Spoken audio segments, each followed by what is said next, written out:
Bienvenue dans le podcast Écoute-toi, le podcast qui parle de psychologie et de développement personnel autour de la perte de poids. Je suis Aurélie Nussbaumer, psychologue et hypnothérapeute, fondatrice de l'académie Mincir Autrement, qui accompagne les femmes à faire la paix avec la nourriture et leur corps grâce à la psychoneuronutrition, mais également à lever les blocages psychologiques pour maigrir définitivement.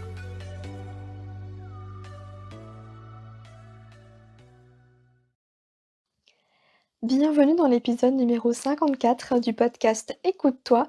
Aujourd'hui, je vais inaugurer une nouvelle catégorie que je vais appeler Help, avec des questions que j'entends régulièrement et on va commencer cette catégorie Help avec la phrase suivante: «Je suis un ventre sur pattes».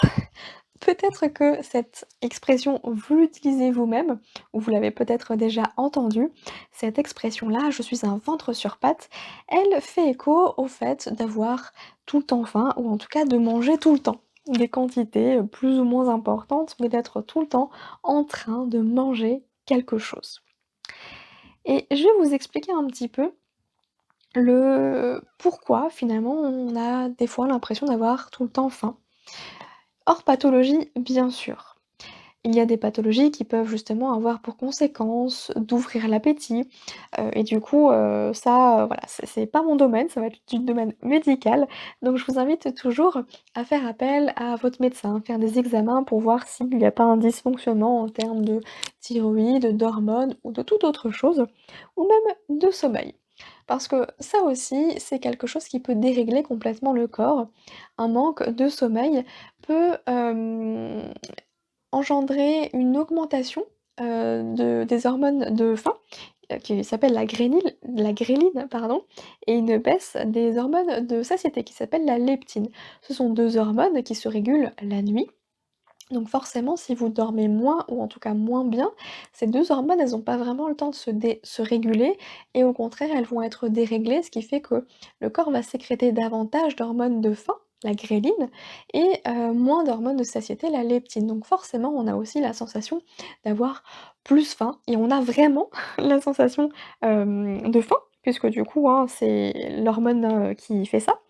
Donc ça peut être complètement déréglé aussi si jamais vous avez un sommeil qui est pas terrible, terrible. Donc regardez aussi de ce côté-là, ça pourra peut-être déjà vous donner des pistes.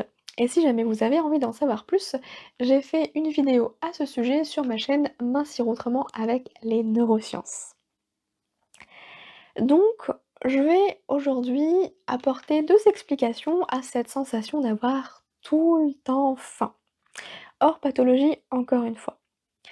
En réalité, il y a 2 explications au fait d'avoir la sensation d'avoir tout le temps faim. La première, c'est soit que vous ne mangez pas assez, ce qui fait que, bah, votre corps, il vous réclame à manger constamment. Si vous n'avez pas mangé suffisamment sur le repas précédent pour X, ou Y raison, bah, forcément votre corps il va vous rattraper, hein. La sensation de faim, elle va venir plus rapidement, et va persister jusqu'à ce que vous apportiez à votre corps à manger. Parce que je vous rappelle que la nourriture pour votre corps, c'est de l'énergie, comme, le carburant d'une voiture. On a besoin de ça pour avancer. La nourriture, elle est pas là, pour faire joli, hein, elle est là aussi pour nous aider à maintenir notre corps en bonne santé, et à faire, ce qu'on a à faire dans la journée, hein, donc on a besoin d'énergie à ce moment-là.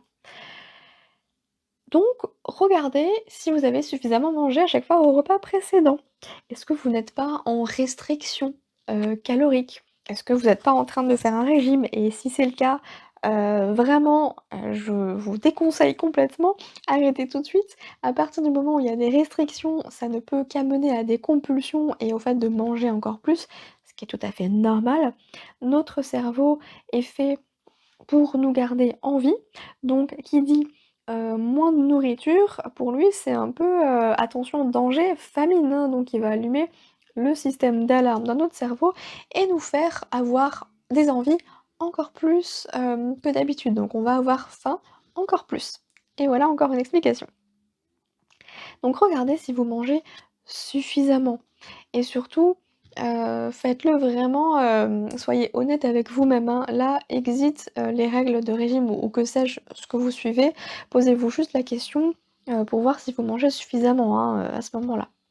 peu importe les quantités, hein, d'ailleurs.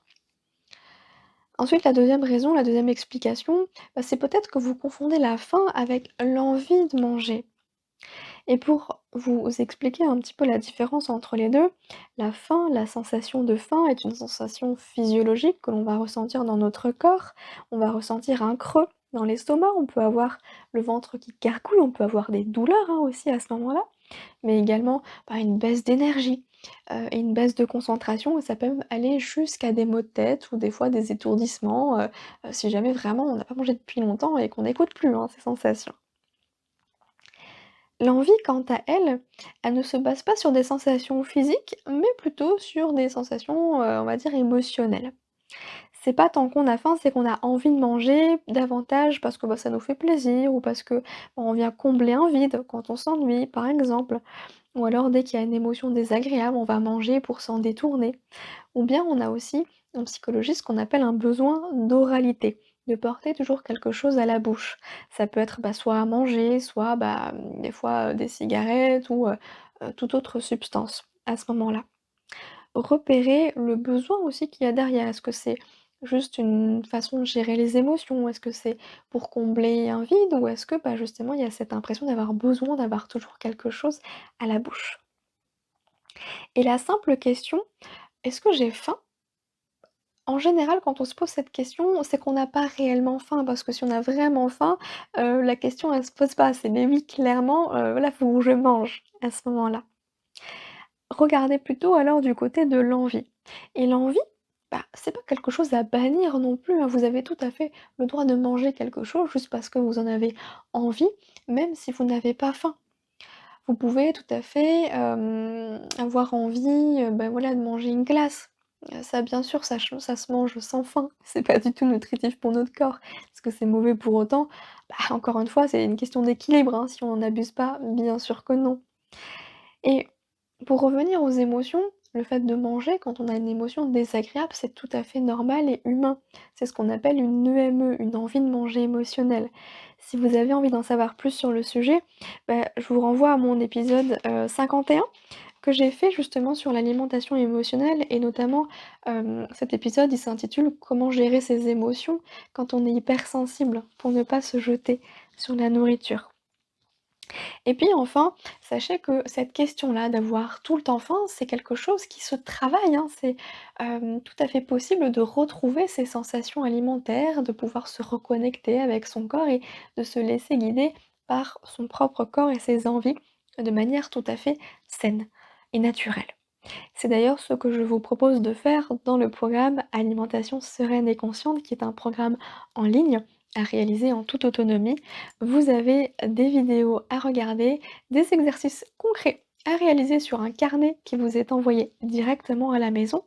Et pour renforcer ce travail-là, pour consolider ces changements en profondeur, vous avez des audios d'hypnose qui vous sont proposés à télécharger pour pouvoir les écouter sans modération pour permettre, à ces changements, vraiment, de s'opérer au plus profond de votre inconscient.